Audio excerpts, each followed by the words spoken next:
é, colocar a facecam, que é esse daqui. Olá pessoal, tudo bem com vocês?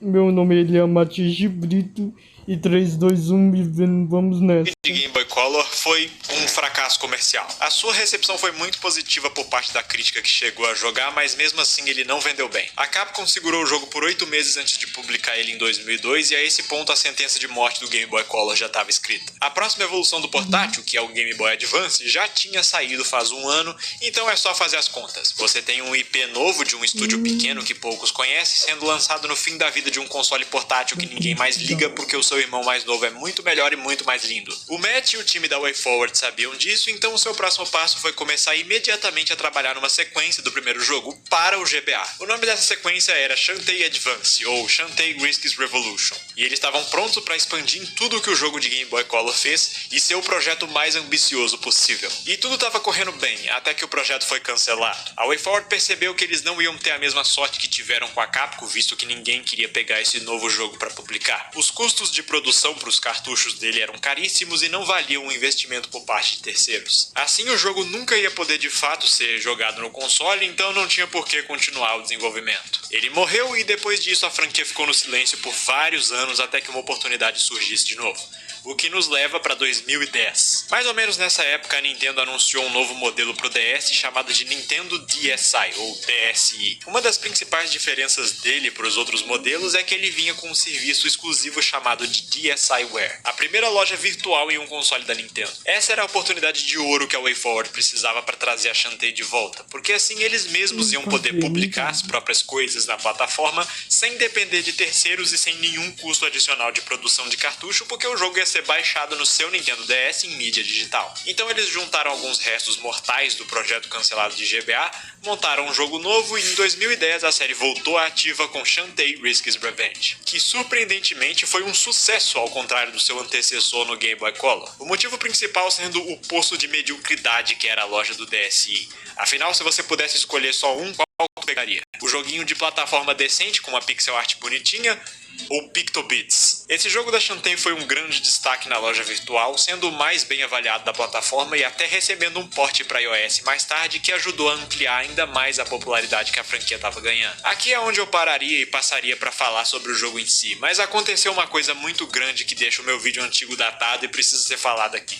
Recentemente, em 2023, a gente teve o anúncio de que a WayForward estava revivendo o jogo cancelado de GBA. A questão é que aquele jogo está sendo trago de volta como a sequência canônica do primeiro, o que quer dizer que, apesar do Risks Revenge ser oficialmente o segundo da franquia, na ordem cronológica da história, agora ele é o terceiro. Vai ter um jogo ali entre ele e o primeiro. Essa vingança da Risk, que diz no nome, não é mais uma vingança pelo pau que ela tomou no Game Boy Color. É uma vingança pelo que quer que tenha acontecido no Shantae Advance, que a gente só vai descobrir quando ele sair. E agora, o jogo em si. A versão que eu tô usando é o port para PCs e consoles de mesa que você vai encontrar em qualquer uma das lojas virtuais modernas que tem hoje. A história desse negócio é que o tio Mimic tem Alzheimer e acaba expondo em público um artefato muito perigoso que era para ele ter mantido em segredo. Daí, por conveniência do destino, a Risk aparece, rouba o artefato e fala a frase mais cinema de todas. Ah, ele disse! A Risk dá um cacete na Shantae, ou melhor, ela fica parada e se deixa acertar por uma bola de canhão que cai na direção dela a 0 km por hora. O prefeito demite ela do posto de guardiã de Scuttle Town, mas agora parando pra pensar até que foi justificado. O tio Mimic então explica que aquele artefato era uma lâmpada mágica que causou muitos problemas no passado e por isso a mãe da Shantae deixou ele a cargo de proteger o objeto. Parabéns, você fez um ótimo trabalho. Agora eles tinham um problema nas mãos, porque se a Risk conseguir colocar a mão nos 3 selos mágicos que selam o poder da lâmpada, ela vai poder destravar esse poder pra roubar o Brasileirão e se vingar da Shantae, mas essa parte ninguém De novo, é o mesmo formato de história repetido do primeiro jogo, com o mesmo objetivo. Encontre uma forma de acessar as dungeons pra pegar os selos no final e impedir a Risk Boots. Ei, o que você tá fazendo? Você não falou pra riscar botas? Putz. Que piada horrível. Mano. Você não falou pra riscar botas? Putz. Esse jogo tem uma progressão um pouco diferente do anterior. Ao invés de caçar cidades pra falar com alguém que vai abrir a próxima masmorra, o que você precisa fazer são algumas questzinhas entre uma dungeon e outra, que geralmente se resumem em levar um certo muito item estilo pra um Zelda. personagem em algum lugar do mapa, que te dá outro item, que pode ser trocado por outro item, até um certo ponto onde você consegue abrir a entrada de uma das dungeons onde o próximo selo mágico te espera. É um formato mais parecido com o que os Zeldas tradicionais fazem. O formato do mundo Exatamente também o que eu falei, como o estilo Nintendo DS Zelda. é 1000 vezes mais poderoso que o Game Boy Color, isso permitiu um mapa aberto um pouco mais complexo que não fosse limitado a uma linha reta gigante. Algumas áreas vão ter esses painéis de onde a Shantae pode pular entre camadas do cenário, uma reimaginação de uma ideia lá do jogo até então cancelado de GBA. Por isso, se você abrir o mapa, vai ver que o mundo não só se estende para os lados, mas também para frente e para trás. E o mundo desse jogo, rapaz... Enquanto eu bolava esse roteiro, eu cheguei à conclusão de que o Risk's Revenge é o contrário do Shantae de Game Boy Color em praticamente tudo. Tipo, tudo mesmo. Aonde aquele jogo acerta, esse erra, e aonde aquele jogo erra, esse aqui acerta. O melhor exemplo disso tá no tamanho, e o mais rápido possível. Mas eu descobri uma informação muito importante que ficou de fora daquele vídeo. Todos os jogos que saíram naquela loja eram limitados a 16 megabytes. 16! Olha essa foto digitalizada. Essa foto é mais pesada que o arquivo inteiro da versão de DSi do Risk's Revenge. Aí complica, né, Nintendo? Por conta dessa limitação, o plano original para esse jogo é que ele fosse dividido em 3 capítulos menores que iam ser lançados cada um como um jogo separado na DSiWare. Aliás, o Scott tinha razão, ô nomezinho ruim de falar. Só que na época em que eles estavam planejando isso tudo, o Nintendo 3DS foi anunciado, então eles acharam uma ideia melhor cancelar esses outros 2 capítulos e realocar as ideias deles para um novo jogo de 3DS. Então no fim a gente só ficou com o primeiro capítulo do Risk's Revenge como sendo a coisa toda. O resultado é um jogo igual a mim, que não dura muito. A escassez de conteúdo é tanta que ele consegue ter menos coisa que o jogo de Game Boy Color lançado 8 anos antes. O primeiro Shantae tinha em média umas 3 a 4 horinhas de gameplay, esse aqui tem uma a menos. O primeiro tinha mais de 10 áreas e cenários diferentes no seu mundo, enquanto nesse aqui o jogo inteiro pode se resumir em 3 lugares: floresta, deserto e baía. Beleza que elas tentam compensar sendo um pouco maiores individualmente, mas não muda o fato de que são só 3 áreas. O primeiro jogo tinha 5 cidades, esse aqui tem uma. O primeiro tinha 4 dungeons, esse aqui tem 2. Não, aquela torre onde você sobe matando os inimigos antes do tempo acabar pra conseguir o segundo selo não conta como dungeon. E as 2 que contam são as dungeons mais fraquinhas da franquia. E por último tem as transformações. O primeiro tinha 4 e esse aqui tem 3. O macaco e o elefante, que funcionam igual antes,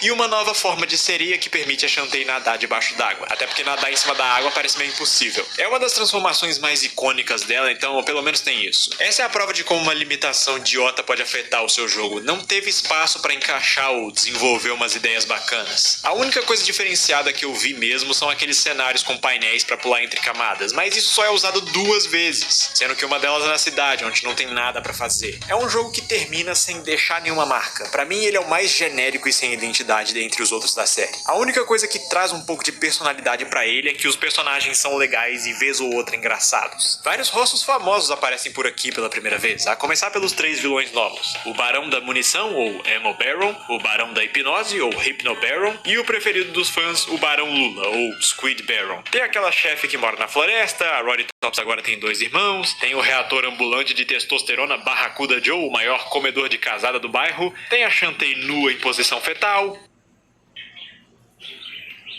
É como diz o ditado: a vida pode ser muito dura às vezes. Mas o meu pai... Aqui nesse jogo foi onde o Matt Boson percebeu Por que ele que podia deixar a série cortou mais essa parte? marketeável se ele salpicasse um pouquinho de... Já tinha umas coisinhas bem sutis lá no jogo de Game Boy Color, como uns diálogos meio suspeito, a animação de agachar da Shantae em que ela fica balançando o porta-malas dela, e aqui no Risk's Revenge a coisa aumentou um pouco de temperatura. Já começa com os retratos das personagens exibindo bastante pele, daí vai para umas estátuas com curvas, um espírito com a forma da Shantae nua, uma imagem dela de biquíni, um modo extra depois de zerar que te permite jogar com ela se expondo igual Kanye West expõe a esposa dele, e uma informação que eu nunca cheguei a comentar aqui, mas um dos soldados no Ammo Baron chama a Shantae de gostosa. Ele não fala com essas palavras, mas o que ele fala é isso: se preparem pro que mais vai sair da cabeça desse homem. A jogabilidade dele é muito superior. Tudo o que eu reclamei da aventura do pouquinho da sua vida te responde. Os inimigos sofreram que demoram mais pra matar, um monte de lencinho umedecido do que ficar... É que eu curtia bastante A melhor dela sendo que dá pra comprar um upgrade pra passar o rabo nos outros mais rápido. 10 de 10. Mais uma adição bem-vinda. Precisou fazer o básico. Teleporte o mundo e elas te levam pra onde tu quiser. E pra acabar ainda mais com a lentidão de antes, eles mudaram a forma como a dança funciona também. Agora você mantém o botão pressionado enquanto a Shantae alterna entre 3 movimentos de dança, daí é só soltar o botão na animação referente ao animal que tu quer usar e voilá. Não é o ideal sabendo o que a gente tem na franquia hoje em dia, isso ainda mata um pouco do ritmo do jogo, especialmente na hora de virar a sereia, mas tá a quilômetros à frente do anterior em questão de eficiência. O mapa do jogo não é perfeito. Ele é meio confuso de entender no começo com esse formato isométrico bizarro e o jogo não faz lá ainda o melhor trabalho do mundo te guiando. E eu não sou um fã de como para fazer 100% eles ainda te obrigam a voltar para uma dungeon que você já explorou e ir no fundo dela só para pegar um itemzinho de 30 que você precisa. Esse tipo de coisa devia estar reservada só pro mundo normal, como os jogos futuros fizeram. Mas pelo menos o jogo não mente pra você na cara dura. Pelo contrário, eles até fazem piada com o fato de terem trocado leste por oeste no jogo anterior. Entre outras melhorias menores, dá pra apontar as salas de save que agora aparecem dentro das dungeons.